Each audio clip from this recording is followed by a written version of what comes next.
Hello everyone. So today I'm going to start a new chapter that is function, and this topic is very important for the purpose of board, and this is the basic of the whole calculus. So let us see what the function is.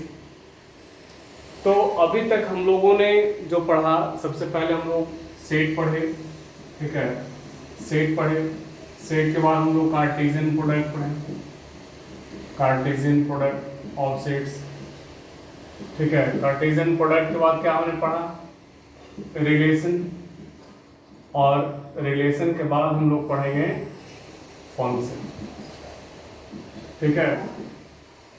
तो relation क्या था, relation जो था वो Cartesian product का subset था। Relation is a subset of Cartesian product of sets. ये जो फंक्शन होगा, ये फंक्शन भी क्या होगा, फंक्शन ये रिलेशन का सबसेट होगा। तो कह सकते हैं कि फंक्शन भी एक प्रकार का रिलेशन ही होगा, लेकिन उसमें कुछ कंडीशन होगा, ठीक है। तो सबसे पहले हम कह सकते हैं कि function is a special type of relation. Function is a special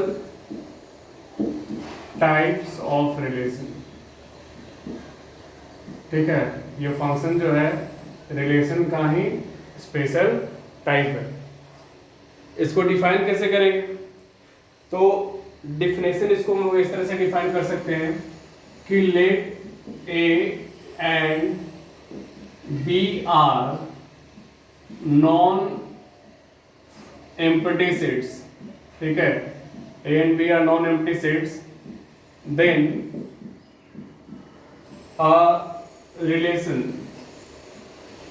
relation f from A to B is said to be a function if अब देखिए A and B are non empty set, then relation को ही function बोलेंगे, relation को ही function बोलेंगे if जो हमने कंडीशन लिखने जा रहे हैं उसको ये फॉलो करे। तो कंडीशन क्या है, तो पहला कंडीशन है कि all element of set A, all elements of set A is related with the elements of set B, ठीक है। पहला कंडीशन है कि सेट ए का सारा एलिमेंट बी के एलिमेंट से रिलेटेड होना चाहिए। और दूसरा जो कंडीशन हम लिखने जा रहे हैं कि नो एलिमेंट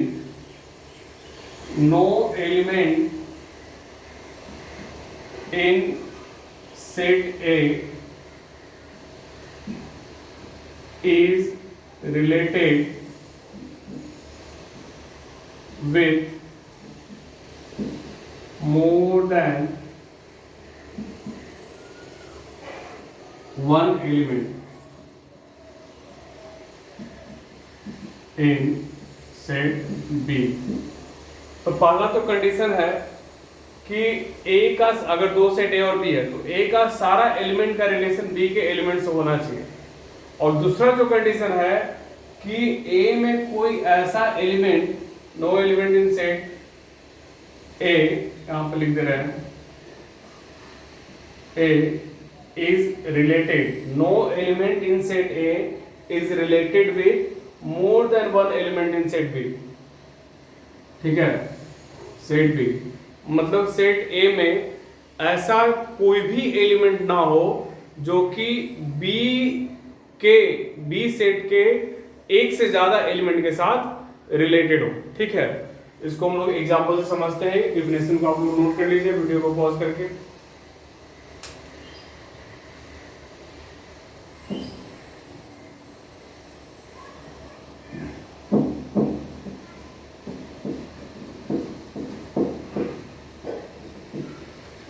जैसे सबसे पहले इसको हम लोग ऑर्डर, ये एरो डायग्राम समझते हैं। मान लेते हैं कि सेट ए में एलिमेंट है 1 2 3 और बी में एलिमेंट है ए बी सी, ठीक है, स्क्वायर रूट डायग्राम समझते हैं। ये सेट ए है और ये सेट बी। ए में 1 2 3 और बी में ए बी सी।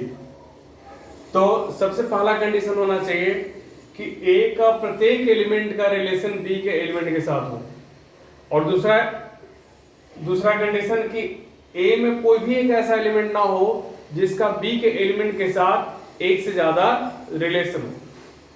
तो देखिए, मान लेते हैं कि 1 ए से रिलेटेड है, 2 बी से है, 3 सी से। ठीक है, तो ये फंक्शन है कि नहीं है? ये जो रूल एफ है ये फंक्शन है कि नहीं है? ऑब्वियसली ये फंक्शन है, क्योंकि सेट ए का सारा एलिमेंट बी के एलिमेंट से रिलेटेड है, और ए में कोई भी ऐसा एलिमेंट ना है जिसका एक से ज्यादा रिलेशन बी के एलिमेंट के साथ है। ठीक है, तो ये आपका फंक्शन होगा। ठीक है, कह सकते हैं इट इज अ फंक्शन। दूसरा एग्जांपल अगर हम देखें, मान लेते हैं सेट ए है और ये सेट बी है। पहला एग्जांपल है, दूसरा example, A B C D E F 1 2 3 4 5 6।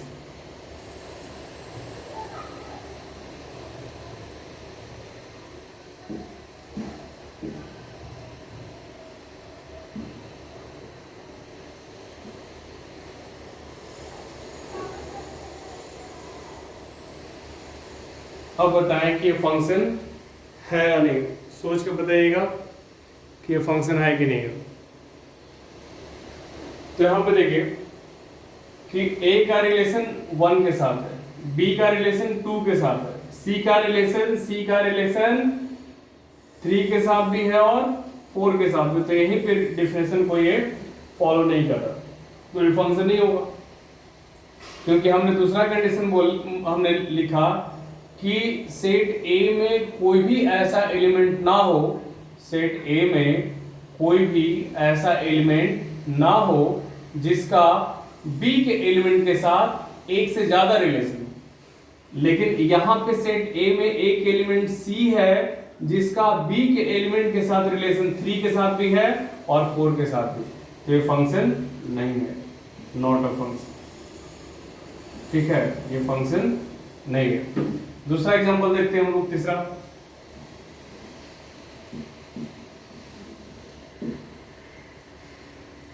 One two three four A B C D ई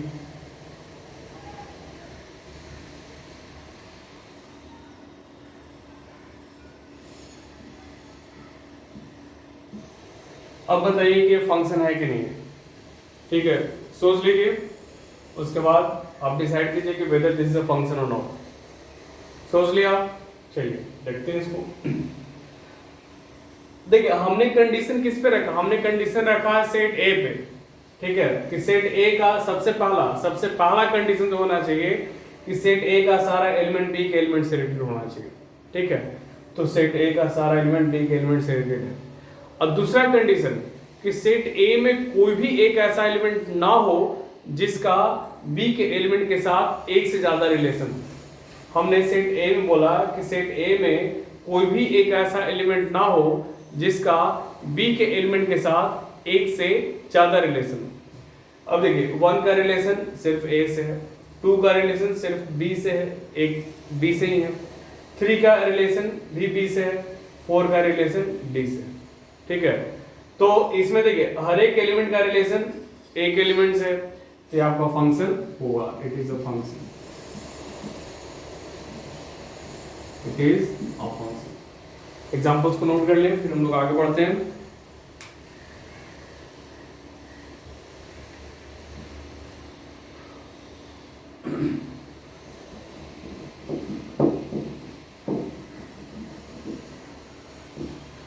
दूसरा एग्जांपल देखते हैं हम लोग।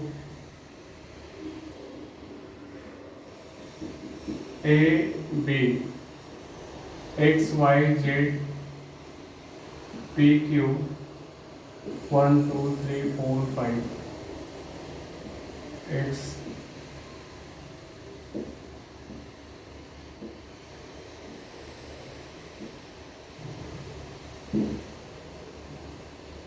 अब बताइए कि ये फंक्शन है कि नहीं, इज इट अ फंक्शन? ठीक है, ये जो relation R from A to B है, A from A to B है, क्या ये फंक्शन है? तो सबसे पहला कंडीशन पे हम लोग और फॉर्म आएंगे कि सेट A का सारा एलिमेंट B के एलिमेंट से रिलेटेड होना चाहिए। क्या सेट A का सारा एलिमेंट B से रिलेटेड है? X से रिलेटेड है, Y रिलेटेड है, Z रिलेटेड है, P रिलेटेड है, लेकिन Q इस सेट के किसी भी एलिमेंट के साथ रिलेटेड नहीं है, तो ये फंक्शन नहीं होगा, नॉट अ फंक्शन। ठीक है, ये जो भी एग्जाम्पल होगा फोर्थ पे जो भी नोट कर लेंगे। तीसरा एग्जाम्पल, चौथा है, नेक्स्ट एग्जाम्पल देखते हैं। ए B C D E 1 2 3 4 5 6 a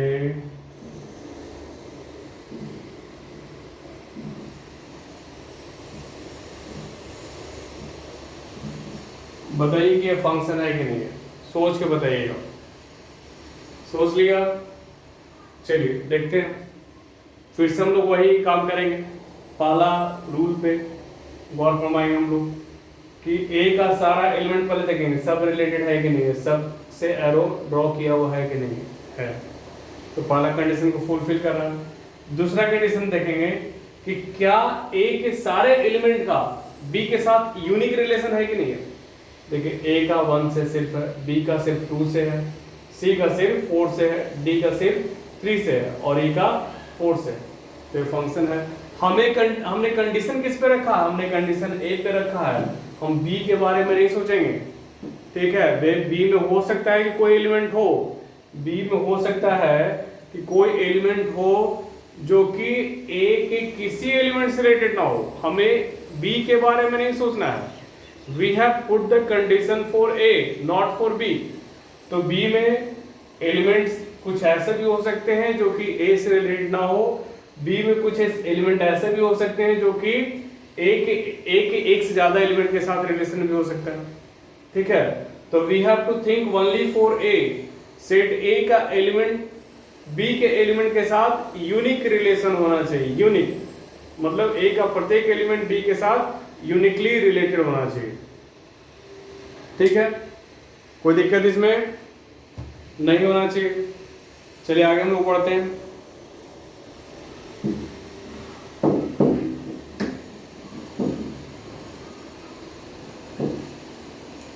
function as a set of order pairs.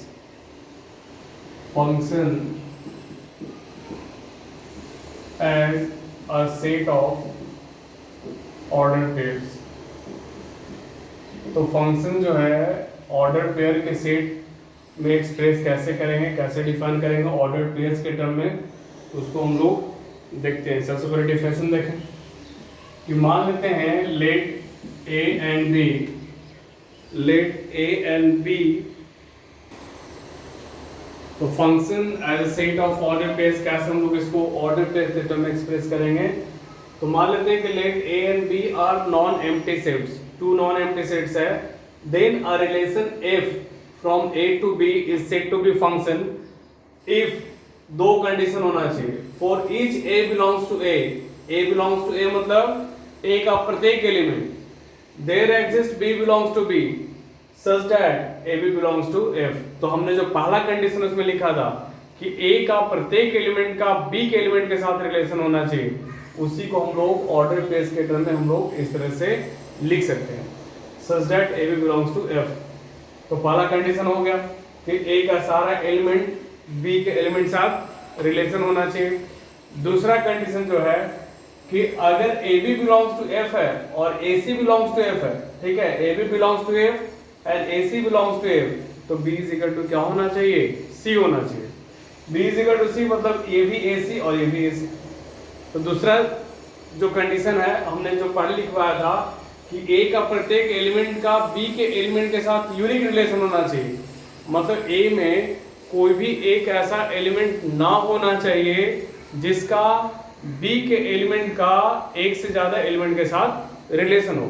ठीक है, अगर ऐसा देखे ए का बी के साथ रिलेशन है और ए का सी के साथ, अगर ऐसा होता है तो बी इज इक्वल टू क्या होना चाहिए, सी होना चाहिए। ठीक है, तो ये वाला शो कर रहा है यूनिकनेस वाला।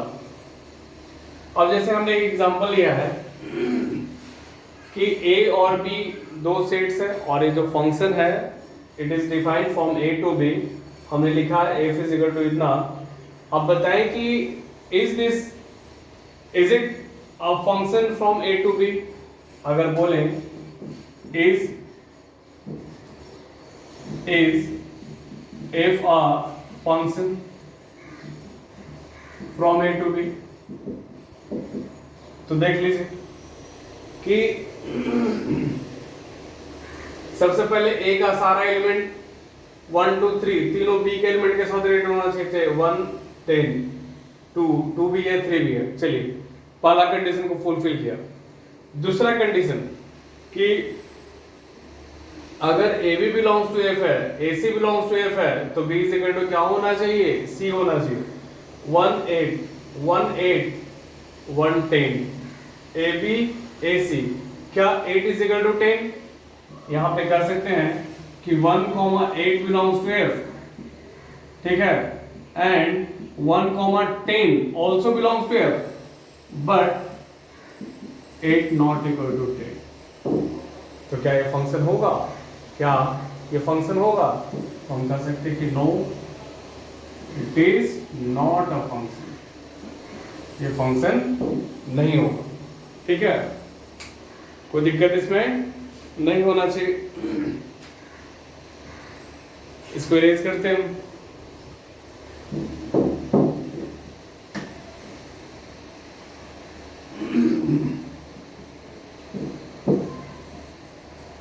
फंक्शन का और भी हम लोग नामों से जानते हैं, जैसे मैप हो गया, ठीक है, या इसको और मैपिंग भी बोलते हैं, मैपिंग, मैप, मैपिंग, या कॉरेस्पॉन्डेंस, कॉरेस्पॉन्डेंस, ये सब जो है फंक्शन का ही नाम है। Are the synonyms for function, ये सब फंक्शन का सिनोनिम है, मतलब फंक्शन को ये सारे नाम से भी हम लोग जानते हैं। और if f is a function from a to b then we write, हम लोग इस तरह से लिखते हैं, ठीक है, f is a function from a to b, ठीक है, ऐसे लिखते हैं, या a से b लिख दिए और under the relation function f, ठीक है। तीसरा पॉइंट अगर देखें हम लोग कि if f associates, if f function का नाम है, ठीक है, if f associates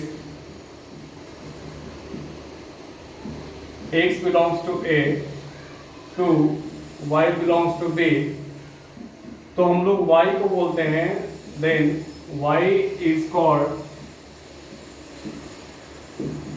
the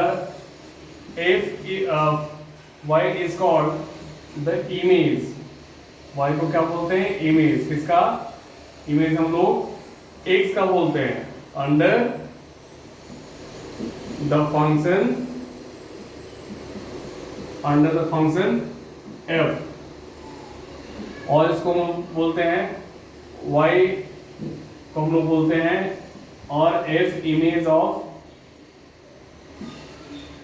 x बोलते हैं, या इसको बोलते हैं the value of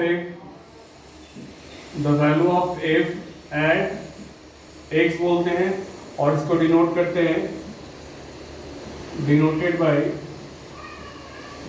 fx, and हम लोग इसको लिखते हैं इस तरह से, we write y is equal to fx, तो y क्या है, y इमेज है किसका, x का, और x क्या है, प्री इमेज है, प्री इमेज है किसका, तो y का।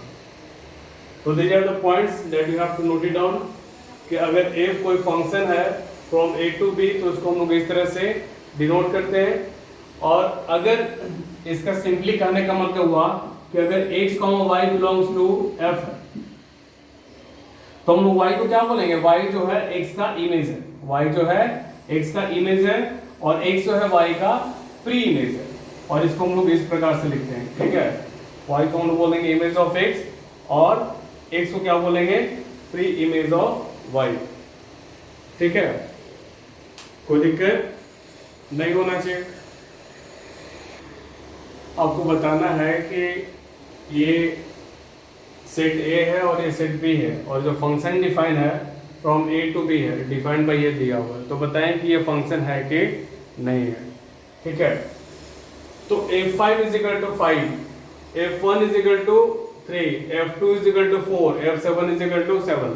तो फर्स्ट ऑफ ऑल हम लोग क्या करेंगे कि convert this things in the terms of order pair. तो कैसे लिखेंगे, तो f इज इक्वल टू, पहले हम लोग सब प्री इमेज लिखते हैं। f5 इज इक्वल टू 5, यहाँ 5 क्या है, 5 प्री इमेज है और ये 5 क्या है, इमेज है। यहाँ 1 प्री इमेज और 3 इमेज है। तो प्री इमेज को हम लोग पहले लिखते हैं फर्स्ट कंपोनेंट।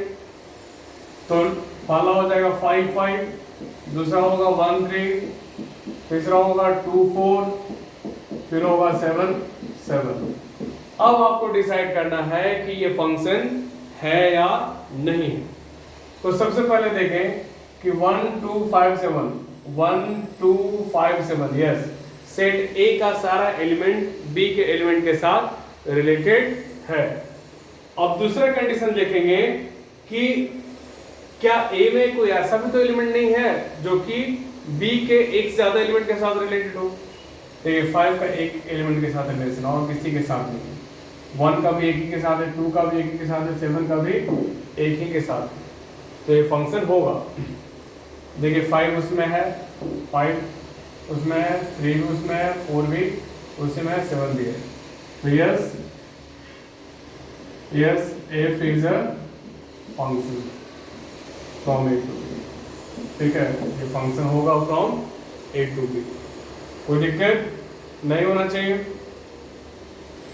अब मान लेते हैं कि आपको हम लिखें कि set A is equal to, दूसरा example, set A is equal to आपका है -2 -1 1 -1 2 3, 1 -1 2 3 -3।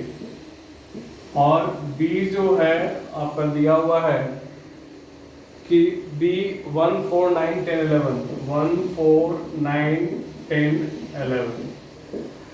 और f जो है, f is a function from A to B, ठीक है। A to B defined by यहाँ पे कंडीशन क्या है कि fx जो है वो x², यहाँ कंडीशन क्या है, fx जो है वो x² है। यहाँ पे x का रिप्रेजेंट कर रहा है प्री इमेज, हमेशा याद रखिएगा ये x का रिप्रेजेंट करेगा प्री इमेज और ये x² क्या होगा, x² इमेज होगा x का। तो हम लोग देखेंगे कि ये फंक्शन है कि नहीं। तो f को हम कैसे लिखेंगे, 1 अगर पुट करेंगे तो क्या मिलेगा, 1 पुट करेंगे तो 1 का स्क्वायर 1, -1 पुट करेंगे, -1 पुट x -1 पुट किए तो हमें इसका इमेज क्या मिला, -1 का स्क्वायर 1। अगर 2 पुट करेंगे तो 2 पुट करेंगे तो क्या होगा, 2 प्री इमेज, तो इसका इमेज क्या बनेगा 4। 3 पुट करेंगे तो 9 और -3 पुट करेंगे तो -3 पुट करेंगे तो क्या मिलेगा, ये भी 9 मिलेगा, ठीक है। तो इसको हम लोग ऑर्डर पेयर के टर्म में हम लोग एक्सप्रेस कर दिए, ठीक है। ये फंक्शन था, इसको हम लोग ऑर्डर पेयर के टर्म में एक्सप्रेस कर दिए। आगे हम लोग अगले लेक्चर में देखेंगे।